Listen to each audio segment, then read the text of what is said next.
Hello, my dear students, and the rest of the learners. Welcome to part 8 of a 53-part series of tutorials in system analysis and design. In this presentation, we are going to be looking at system development approaches. My name is EMELISWAP, or you can simply call me EMELISWAP. Now, this topic or this presentation is under the topic on understanding approaches to system development and project planning. Understand approaches to system development and project planning. And therefore, this topic is going to move from or to cover, or we are going to cover this topic from part 8 all the way to part or presentation number 13. This presentation, as I have said, is going to look at system development approaches. What is a system development approach? Now, understanding approaches to system development and project planning is fundamental to the successful design, implementation, and management of information systems. Information systems support essential functions in an organization, just as we said from the part 1 of this series all the way to part 6 of the series.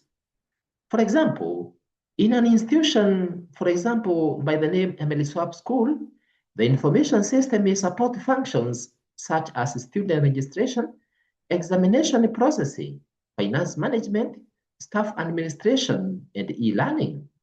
A structured understanding of system development approaches and project planning techniques ensures that such systems are reliable, secure, cost-effective, and aligned with institutional goals.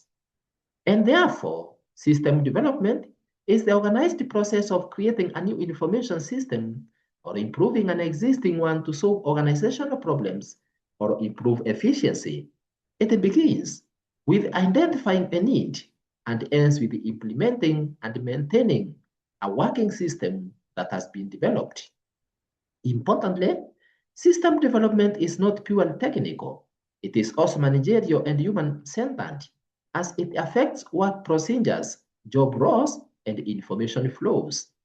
For example, in EMELISWAP School, system development may involve building a student information system, upgrading examination processing software, or implementing an EMELISWAP School platform. In all cases, development must be planned, coordinated, and controlled to ensure that the system meets user needs, is delivered on time, remains within budget, and performs reliably.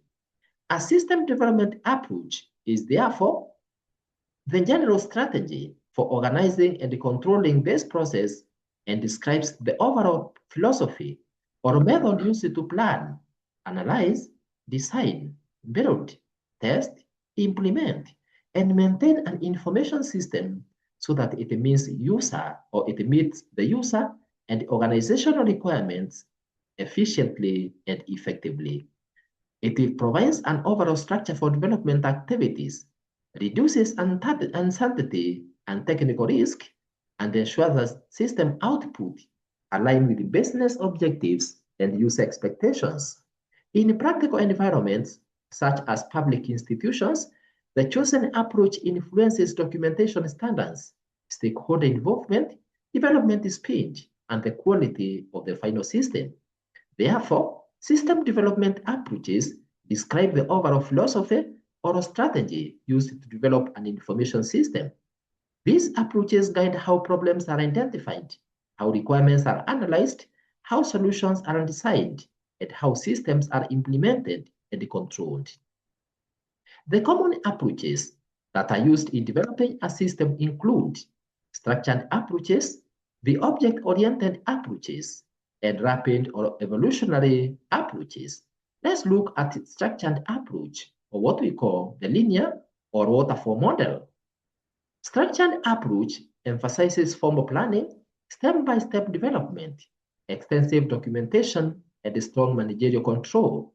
This approach is particularly suitable for public institutions such as EMELISWAP School where compliance, accountability, auditability, and continuity are critical. The structured approach follows a linear step-by-step procedure supported by detailed documentation. Analysis is completed before design, design before implementation, and implementation before maintenance. This approach is common in government or regulatory environments where compliance and traceability are mandatory. A real example is the development of a government payroll or student record system where form approval is required at each stage and the changes are tightly controlled. It can be represented as follows. So you can see, you begin with the system analysis, then you design, then you implement, then you test and validate, and then you maintain. This is a very common approach to system development. The second approach is object-oriented approach. Object-oriented approaches emphasize modeling systems around real-world entities. This approach organizes a system around objects that combine data and the methods that operate on that data. The systems are modeled using classes, inheritance, encapsulation, and polymorphism.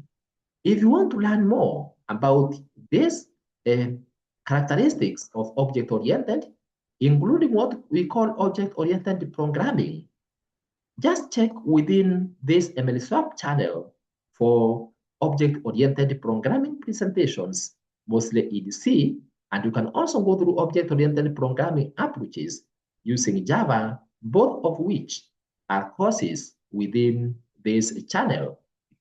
So systems are modeled using classes, inheritance, encapsulation, and polymorphism, which are usually the main features of object-oriented programming. For example, in a school, the student, course, lecturer, and enrollment are modeled as objects, whereby each object, such as students, contains attributes such as student ID, student name, and email, as well as the methods that are used to operate on that data, such as register and view results. The following diagram illustrates four objects, with each object having its own elements and methods. And I repeat, my dear students and the rest of the learners, as a student in programming or as a student in computing or in ICT, you can visit the course by the title Object-Oriented Programming, from where you are going to learn about these features such as encapsulation, polymorphism, inheritance, and the others. So this diagram illustrates four objects, with each having its own elements and methods. You can see we have the objects student, course, lecturer, enrollment. In students objects, we have the following elements. We have the student ID, name and email, and we have the following methods, register and view results. In a course object, we have the following elements or members, the course code, title, credits, and we have a method which can operate the course code, the title and the credits by the name and the student. In the lecturer object, we have the following members, the staff ID and the name, and we have a method which is assign grade. In the enrollment object, we have the following elements, the enrollment ID and date, and we have the method confirm. The third approach is prototyping approach, which sometimes is said to be iterative user feedback cycle.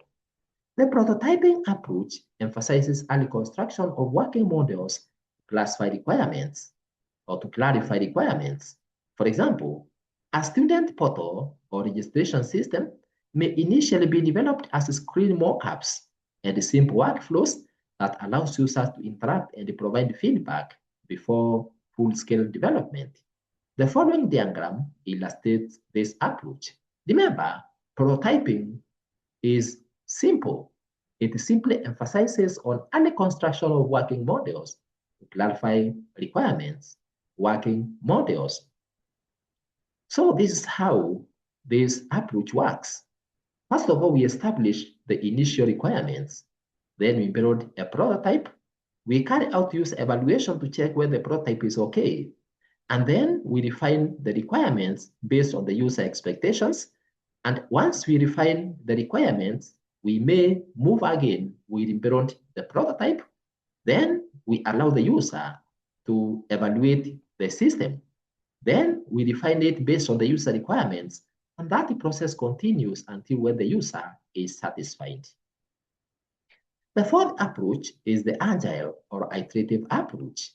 The Agile or iterative approach develops systems in small increments known as iterations or sprints. Each iteration delivers a usable component, and the user feedback is incorporated continuously. This iteration is called a sprint cycle. And a practical example is the development of a mobile registration or a fee payment application for a technical institute, where features such as login, profile management, and the payment processing are released progressively and refined based on registrar and student feedback. This approach can be demonstrated as follows. So we begin by what we are calling the product backlog. Then we do sprint planning. We develop and test the sprint. Then we review the developed system and we get user feedback. After that, we release the increment. And then we can move now to the product backlog, and that continues as a cycle. These approaches can be summarized as follows using a table format. So we have the structured approach. What is it? It is an approach which uses step-by-step procedures and heavy documentation. An example is a payroll system, government student system. We have the prototyping approach, which is an approach that is used to build early models for user feedback. An example is building or creating a student portal. The third approach is object-oriented approach. This is an approach which models systems using objects and classes. An example is EMELISWAP school management system. We have the fourth approach, which is Agile or iterative approach. What is it? It is an approach which develops system in increments with continuous feedback. An example is mobile registration application. And with that, my dear students and the rest of the learners, we have come to the end of part 8 of this series. You can continue to part 9 of this series, in which we are going to learn about system development methodologies. Congratulations, my dear students and the rest of the learners, for learning part 8 of 53 on system development approaches in Perform System Analysis and Decide course. You can access the rest of the parts in the series, as well as other computer or ICT videos by clicking or tapping on EMELISWAP ICT YouTube channel below this video. To subscribe to the channel, tap on subscribe button below this video in YouTube if it's not currently reading as subscribed. For any further correspondence, kindly write it to us through the email emeliswap@gmail.com. Thank you very much for listening to me. Let's meet in part 9 of the series, and God bless.